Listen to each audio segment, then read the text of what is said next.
show. As promised, that was an amazing conference, but we're not wasting any time. We're jumping right into it. We're going to show live exclusive gameplay of The Division 2. Yeah. I have with me Matthias Carlson, right? Producer. Matthias Carlson, yes. And Christian Panner, game director and producer, respectively. How you guys doing? Excellent. Yeah, you super excited? excited. Yeah. Amazing. Well, congrats on the exciting reveal at the Microsoft conference, and obviously the amazing news during the UbiE conference. Yeah. So today, to our left, we've got Yannick Bonchereau, comm dev on The Division 2, and 3 other devs from the massive development team. They'll be showing a 4-player co-op, tackling a control post. And Yannick will be walking us through a little bit into his strategy. But first of all, I wanted to ask you guys, what are we going to see here? Well, this is, first of all, actually the E3 demo that we're showcasing here at E3. Right? So people can play this at the LAC, at the Ubisoft. If you're in LA and you're going to E3, you can play what they're playing right now. So that's awesome. That's really cool. So this is it's a tiny little slice of the open world in Washington, D.C. in The Division 2, right? And this is actually, they're on their way towards that same crash site that we saw in the E3. Right, the Microsoft brief, yeah. Yeah, the crash of the Air Force One. Except exactly. Right now, it's tackling at a different entry point than what was shown at the Microsoft conference. Am I right? Exactly, yeah. And so obviously the big reveal was the setting, Washington, D.C., capital city of America. Christian, I want to ask you, what was the reasoning behind that? Can you tell us a bit more? Yes, absolutely. We were very excited to showcase that yesterday in our reveal and to show more, of course, today. We had multiple options. We investigated multiple options, but for us, Washington, D.C. felt like the natural choice for 2 obvious reasons. One, of course, is the seat of power in the US, and second, it's also the home of the headquarters of the Division. Right, the HQ of the Division agents, absolutely. Right? That's awesome. And I can see there is no more snow nor ice. Can you tell us a little more about really the timeline from the Division to the Division 2? Yes, absolutely. In Washington, D.C., we are now in the middle of the summer, 7 months after the events in New York City. So the summer, the season, allow us to showcase a vibrant city where nature is now taking over the city. It's beautiful. Hey, Yannick, can you do just like a pan? Oh, I guess you're in action right now, but just like the pan of the city here. I mean, obviously, it's beautiful in its own way. It's got character. Yannick, why don't you tell us a bit more on how you plan to tackle your playthrough? Try to spread around actually, so we can have a bit of a tactical approach to things and not just like face tank. So that's we'll see how that plays out. I think we should pay extra attention to Yannick. Yes, exactly, and just judge him. Don't no judge pressure. me. I've been judged for my hand wave already earlier. So. Okay, so Matthias and Christian, I played some of The Division. I haven't played hundreds of hours like the thousands of players out there. If there was a few things you could say about The Division 2 that new players should know, what would you say? The list is long. I mean, we're very excited, both as gamers at the office and as devs, right? Of all the things we refined, tweaked, and tuned from The Division 1. Everything from the combat to refining the RPG and the game and all that. So there's a lot of that, but also a lot of new things. So I think where they are right now, the open world is one of them.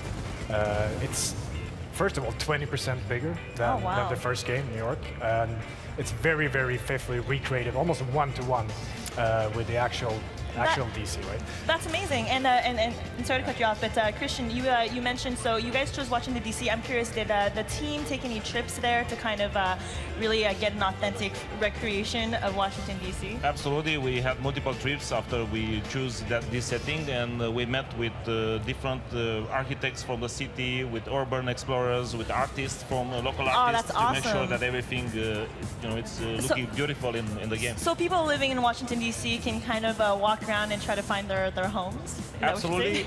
Although this is an interpretation of Washington, our interpretation of Washington, D.C. is going to be a bit more, let's say, with more nature into it. Yeah, absolutely. But then also this open world in The Division 2 is very much alive.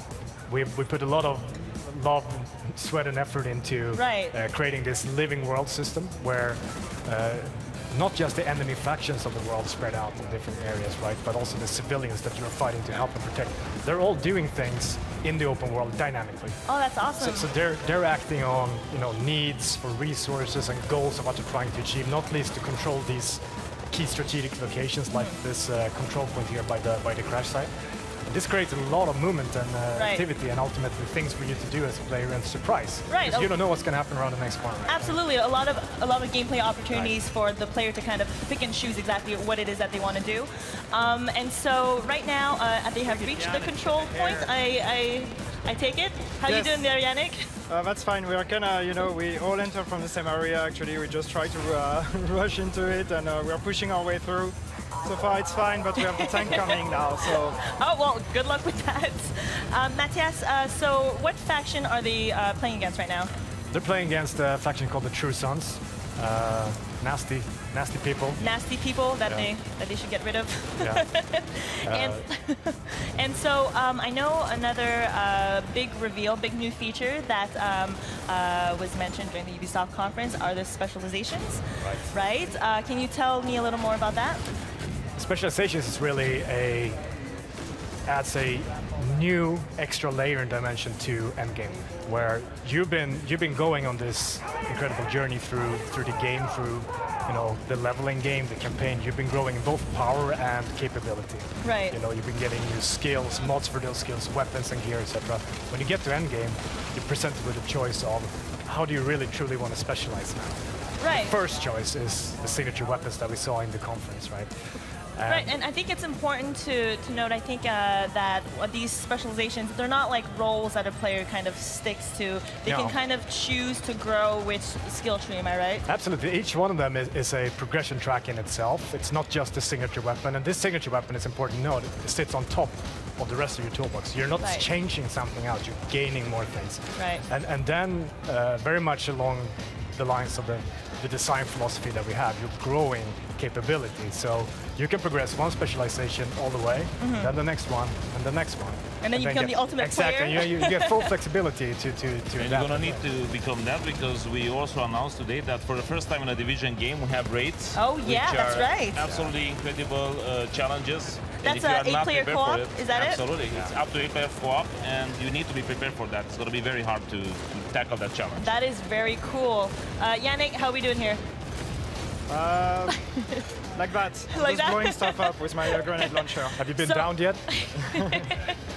So Yannick, you're playing the demolition specialization, am I right? Yes. Can you show us what's signature weapon you've got equipped there? Yeah, I got that nice grenade launcher here. And so I get to make a lot of very nice explosions. You get to blow shit up? Yeah, like that. And our other massive developers here, I believe are playing Survivalist and Sharpshooter, am I right? That's correct. I don't know if we can get the player, the audience to see the skill set of the other specialists. I believe that's the Sharpshooter, am I right? That's correct, yeah. So the demolitionist that Jank is playing has the grenade launcher, which is all about, radius, controlling an area, creating mayhem, flushing enemies out of cover, getting several of them in the blast at the same time, etc. Right? Absolutely. Whereas the sharpshooter has this super powerful sniper rifle, 50 cal, that can penetrate several targets. So you can find your angles and line them up, and this feature that we have very prevalently in Division 2 on the enemy archetypes, the weak points that are associated with the enemy's special abilities. Oh, that's great. You can pop all of those coming in and out of the target. Looks like Yannick actually did it. He captured the control you point. You did it! Congratulations. Yay, congrats! That's surprising. That's awesome. It is surprising. I feel like he didn't do as good during the rehearsals, but I feel like the pressure has cost him to up his game. All right, so if I think we're done taking over this control point now. Yannick, why don't you come join us over here? Let's talk about this. We did it. we did it! Yay! So that was not too ridiculous. That's okay. Well, now that you're here, I think we've got a free pod. Well, is there like another player that can that you think can fill? Yeah, I think you guys want to keep playing, right? You want to play more of it, yes. I see the. All right. So yeah, we happen to have a Think Panda just here, who I think would be a great fit Come to, on over, Think Panda. to play the Division. Hey, hello. what's up? How are you doing? I'm okay, I'm great. How was the Very conference excited. from inside? It was amazing. Yeah. Did you like what you saw with the Division? Oh my god, there's so much to look forward to. Are you excited to play the Division 2? Yes, so excited. I cannot wait. It's gonna be the first time you play it. So. Yes, I hope I do well. I have see how faith it in you. goes. I have Thank faith. you. Thank All right, you. so let's jump right in then. Yeah, Yeah. let's do Get it. to the Make us pod proud. and show us Yay. what you got. Thank you.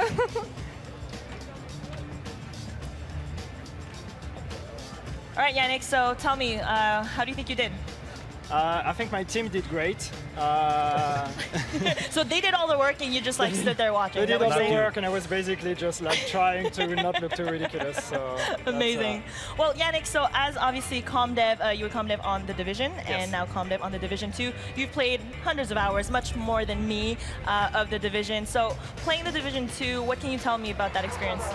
What's great with playing the Division 2 is that, as you said, I played a lot of hours of the Division 1 and like 600 or 700 hours of that game, which for our Damn. community is like okay, yeah, it's not so bad.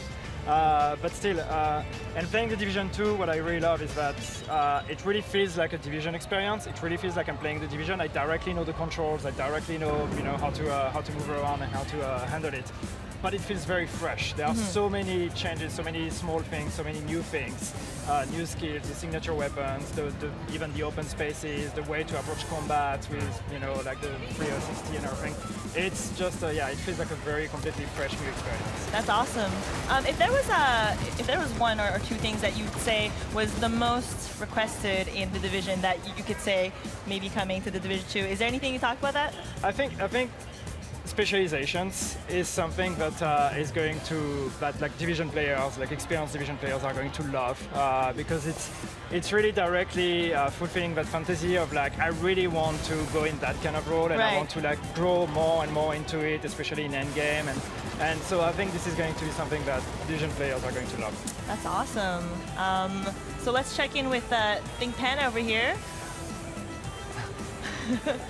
I think she may be trying to tackle the control point in a different way. I mean, and it's something that you can do in the Division, right? You can kind of really tackle any challenge the way that you want with the play style that suits you.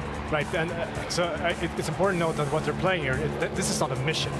Right, this is just one of the many open world activities that you encounter when you're out and about exploring the world. And that's another aspect of DC being a fantastic setting for us. That it's like for people who haven't been there, it's a very diverse city in terms of its different biomes and districts. We have almost jungle-like nature up around the Potomac, and then these big, wide open spaces of the mall really lends themselves to open area combat, like we saw, where we can really think about, okay, how are we going to approach this situation? Right, how to strategize exactly with like your team of co-op players, or I mean, you can go at it alone if you wanted to. You can play everything in the Division, if you so will. That's awesome. I mean, Yannick, I think we've got some questions from the community. We've got a couple questions. We have XX Inside XX who's asking us, is the DZ coming back? Absolutely, we're going to have Dark Zone in the Division 2. It's going to be a revised version of the Dark Zone, and it's going to be ready at launch. Revised as in? Nice. As in absolutely fantastic. The best Dark Zone ever. All right. We also have a session who's asking when does the beta start and how to sign up to it. What we try to do with the beta is that as long when we get closer to the launch, we want to be very, very prepared. And so closer to March 15, we're gonna be able to give you more details about how when we're gonna start the actual beta plan. Okay, but you can sign up now. You can sign up now, right? Exactly. thedivision.com/beta. Register now. You're such a pro. You're so good. And so, what kind of presents you guys have at E3 this year? You've got the booth, the Ubisoft booth, where people can play the demo that we're showing right now. And I believe ComDevs have some live streams on the Tuesday and Wednesday as well. Yes, we're going to start our live streams tomorrow. We are going to be streaming for like 2 days, total of like 14 hours of live stream. We're going to be showing more of the demo. We're going to be sitting down with some of you guys, showing people from the team, showing people from the community. we have a lot of things coming. Amazing. And so you mentioned a closed beta. People can register right now. Where is it that they could register? Is there a website? I will say that again. Do Yes. your thing. It's important. Call to action. Division.com/beta. Register now to have a guaranteed place in the beta program that we're gonna run for the Division. Ladies and gentlemen, All Christian right. Pana. And I've got a last question. When is the Division coming out? The Division 2. Yes, Division 2 is coming out March 15, 2019. March 15, 2019. Xbox One, PlayStation 4, PC. Save the date. Thank you for watching, everybody. This was the post show. We showed some exclusive The Division 2 gameplay, met the devs. Thanks for spending time with us. Thank you, and have a great E3. Thank you very much. Thank you, Bye, everyone. guys. Bye-bye.